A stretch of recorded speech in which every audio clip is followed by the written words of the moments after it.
Quando pensamos nas superestrelas da era dos dinossauros, tendemos a focar naquelas com armamentos impressionantes.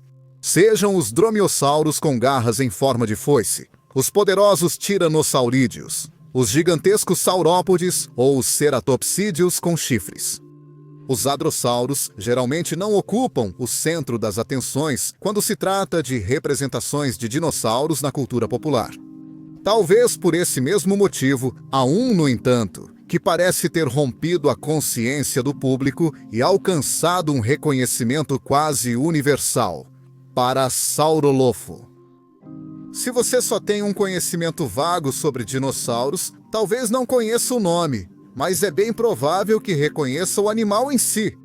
O grande porte e a impressionante crista desse gênero fizeram com que ele fosse universalmente apreciado por entusiastas de dinossauros ao longo dos anos, destacando-se entre animais que normalmente, e de forma equivocada, são retratados como simples comedores de plantas.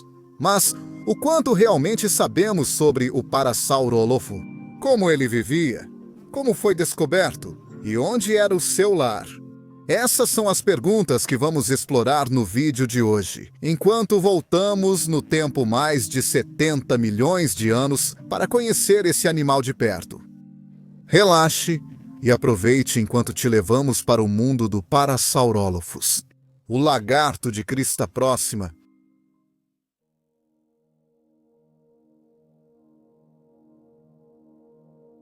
Parasaurolophus era um dinossauro herbívoro que fazia parte da família Hadrosauridae, um grupo grande, bem-sucedido e diversificado de herbívoros que conquistou muitos ecossistemas e ambientes durante o período Cretáceo.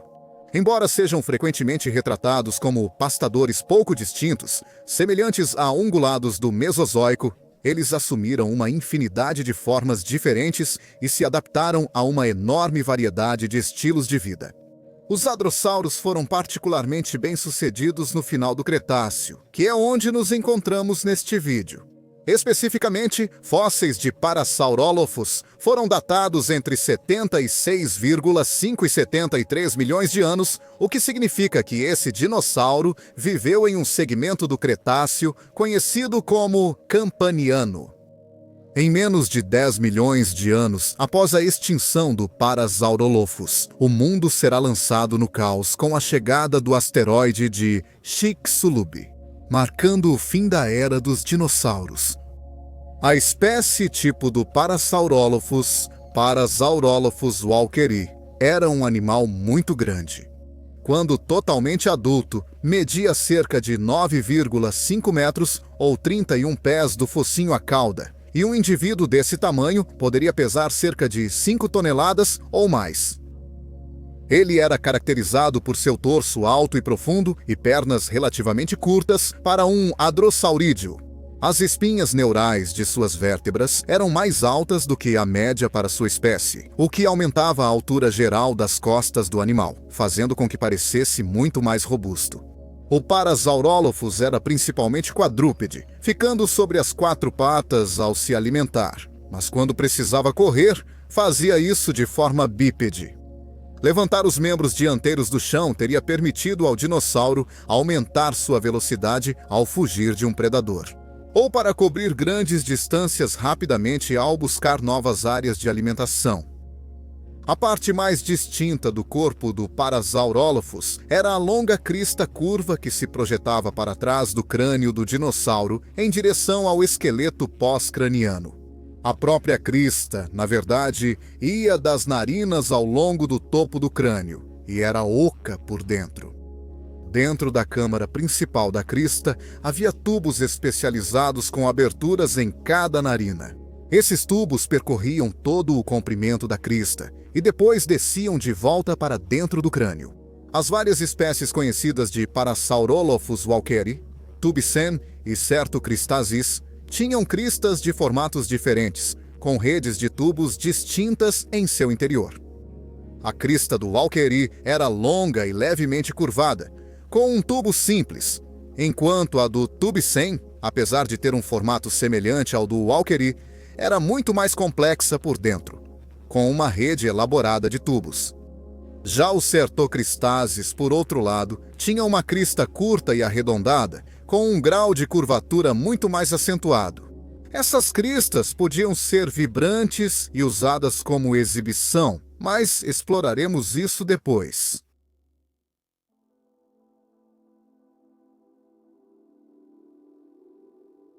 Um esqueleto extremamente bem preservado de Parasaurolophus marcou o início dos estudos sobre o Parasaurolophus em 1920.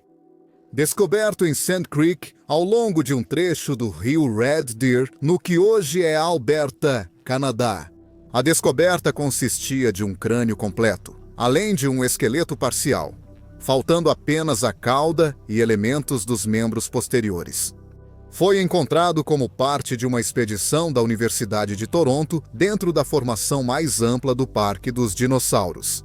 O geólogo e paleontólogo canadense William Parkes foi um dos primeiros a estudar os fósseis e criou o gênero Parasaurolophus em 1922.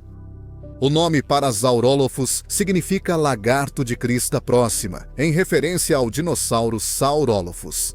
Um hadrossauro relacionado ao antigo Walkeri foi escolhido como nome específico da espécie, para homenagear Sir Byron Edmund Walker, que presidiu o Conselho de Curadores do Royal Ontario Museum, em Toronto. Apesar da fama adquirida pelo Parasaurolophus após sua descoberta, na verdade é uma espécie bastante rara no registro fóssil. No Canadá, apenas outro crânio parcial foi atribuído com confiança ao dinossauro, com 3 outros espécimes sem crânio que também podem pertencer à espécie. Outros materiais relatados da formação Hell Creek, em Montana, não foram verificados com confiança. Os próximos restos de Parasaurolophus viriam de muito mais ao sul, da formação Kirtland, no Novo México, dentro do condado de San Juan. Em 1921, Charles H. Sternberg, um coletor de fósseis americano, desenterrou um crânio parcial pertencente a um dinossauro muito semelhante e o enviou ao paleontólogo Carl Wiman, em Uppsala, Suécia. Wiman conseguiu estabelecer uma segunda espécie de Parasaurolophus tubican após estudar essa descoberta. E um segundo espécime, mais completo, foi encontrado posteriormente em 1955. Então, em 1961, Parasaurolophus certocristasis foi descrito pelo famoso paleontólogo americano John Ostrom, também do Novo México. Essa descoberta consistia em um crânio parcial, com elementos de grande parte da crista mais curta, assim como a maior parte do esqueleto, faltando apenas elementos do pescoço, dos pés e da cauda.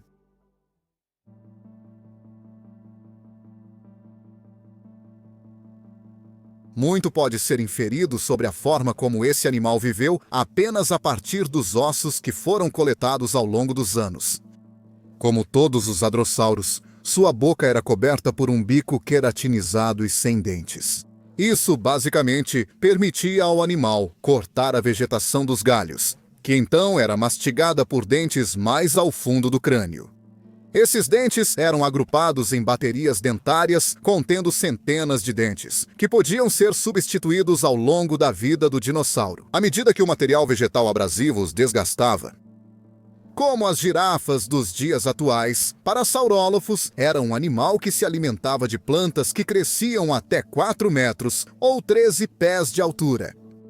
Sua comida favorita incluía agulhas de pinheiro, folhas de árvores e galhos finos. Embora uma grande quantidade de informações tenha sido obtida a partir do estudo da crista elaborada do Parasaurolophus, os cientistas ainda discutem seu uso exato. O dinossauro não nascia com a crista totalmente formada, o que levou os pesquisadores a acreditar que ela provavelmente tinha alguma função de exibição ou comunicação nos adultos. O primeiro Parasaurolophus, pesquisadores, incluindo Alfred Sherwood Romer, supuseram que a crista era essencialmente um snorkel, permitindo que o dinossauro respirasse enquanto procurava por plantas aquáticas. Enquanto isso, há outros paleontólogos que sugerem que ela pode ter sido usada desde uma arma até um meio de desviar e cortar a folhagem, enquanto o dinossauro se deslocava pelas florestas. Mas essas ideias agora foram rejeitadas em favor de teorias mais recentes. A teoria mais aceita é que a crista do Parasaurolophus servia como câmara de ressonância para emitir sons altos e graves, facilitando sua comunicação com outros indivíduos. Essa teoria foi proposta por Carl Wieman, após estudar o crânio de Tubican, observando a semelhança das estruturas em forma de tubo dentro do crânio com aquelas encontradas nos crânios de cisnes.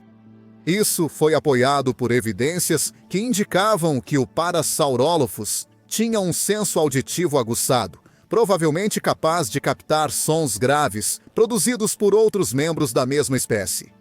Acredita-se que o som era produzido em uma frequência de aproximadamente 30 Hz, mas as estruturas dentro da crista causavam uma série de flutuações no chamado enquanto ele era produzido. Esse dinossauro pode ter emitido chamados de alerta, chamados de acasalamento, ou pode simplesmente ter usado para socializar com membros do seu grupo. A crista costuma ser retratada como colorida, podendo ter servido para exibição no acasalamento.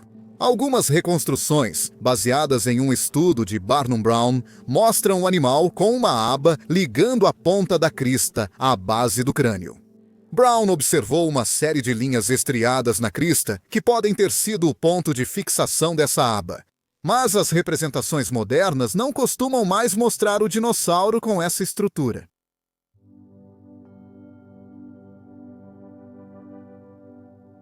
Parasaurolophus parece ter sido nativo apenas da América do Norte, com vários sítios fornecendo conteúdos fósseis. Isso foi atribuído às várias espécies. Os ambientes e coabitantes do habitat do Parasaurolophus teriam variado muito pelo continente. E embora o animal fosse raro no registro fóssil, ele pode ter sido extremamente bem-sucedido em sua época, dada sua ampla área de distribuição. Em Alberta, o Parasaurolophus walkeri, habitando a formação Dinosaur Park, teria prosperado em pântanos temperados em meio a florestas de coníferas. Samambaias arbóreas e plantas com flores formavam a maioria da vegetação rasteira. O Parasaurolophus provavelmente comia vários tipos de plantas. Aqui, a Formação Parque dos Dinossauros é um dos locais mais ricos em dinossauros do mundo, e uma grande variedade de espécies de grande porte é conhecida deste lugar. Os ceratopsianos eram comuns e incluíam gêneros como Centrosaurus, Stericossaurus e Casmosaurus. Havia também outros hadrossauros que se alimentavam junto com Parasaurolophus, como os parentes próximos Corythosaurus e Griposaurus. Anquilossauros blindados eram representados aqui pelo famoso Euplocephalus, assim como pelo Nodossaurídeo edmontonia.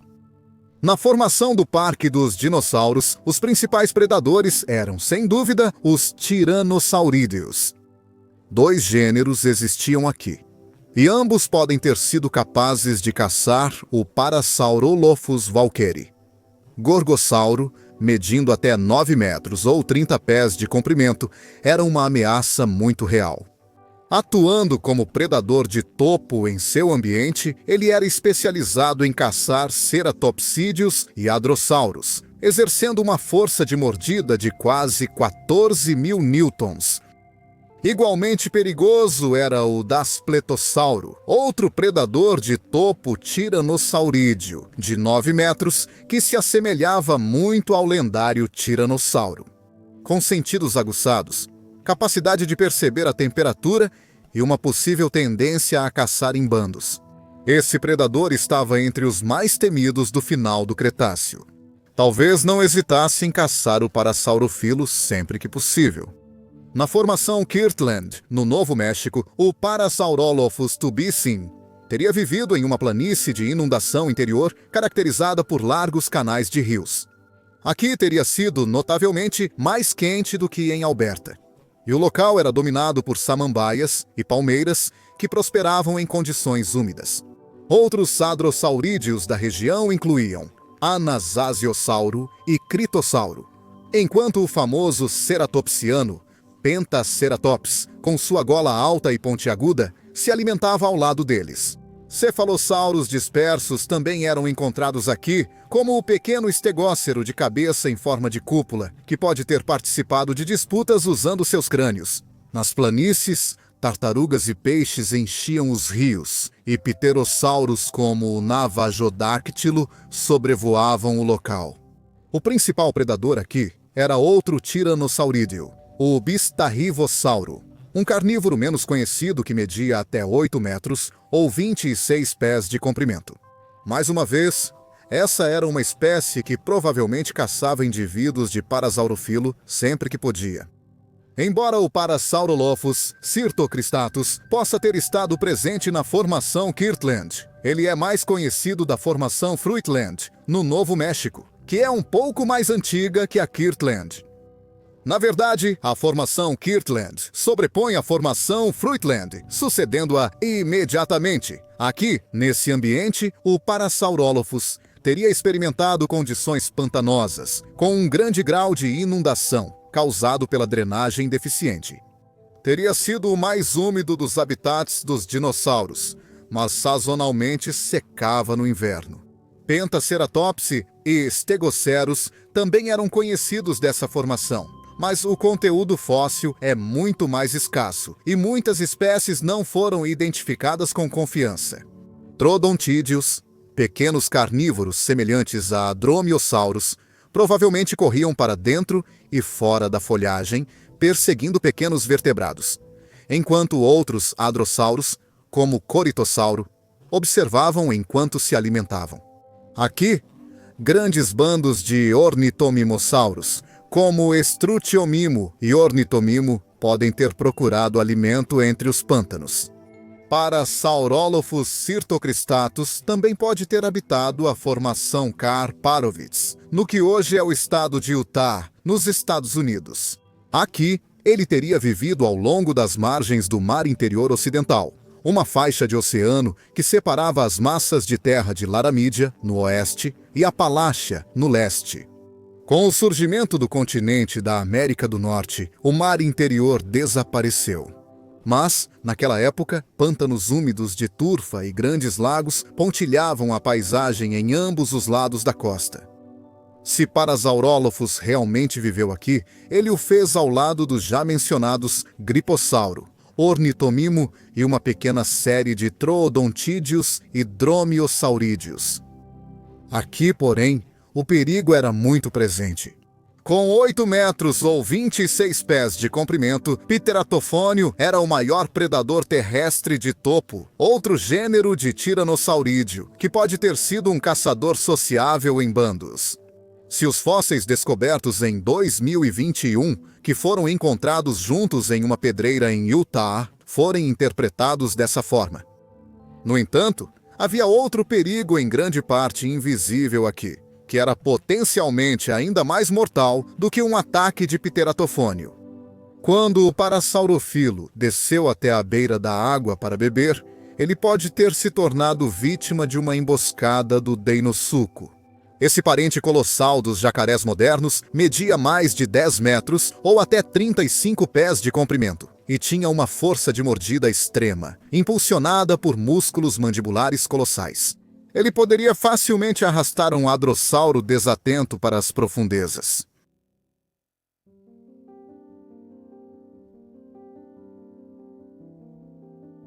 O Parasaurolophus é um ótimo exemplo de como os paleontólogos conseguem discernir uma grande quantidade de informações sobre um animal a partir de apenas alguns espécimes. É verdade que esses espécimes estavam muito bem preservados, mas, como resultado, ao longo dos anos, foi possível formar uma imagem muito clara desse animal. Com um pouco de sorte, os cientistas eventualmente conseguirão determinar a função exata e definitiva daquela crista espetacular. Será que era um meio de alertar os outros para o perigo? Ou ajudava em exibições extravagantes para o acasalamento? Talvez nunca saibamos, mas espero que seus segredos sejam revelados em breve.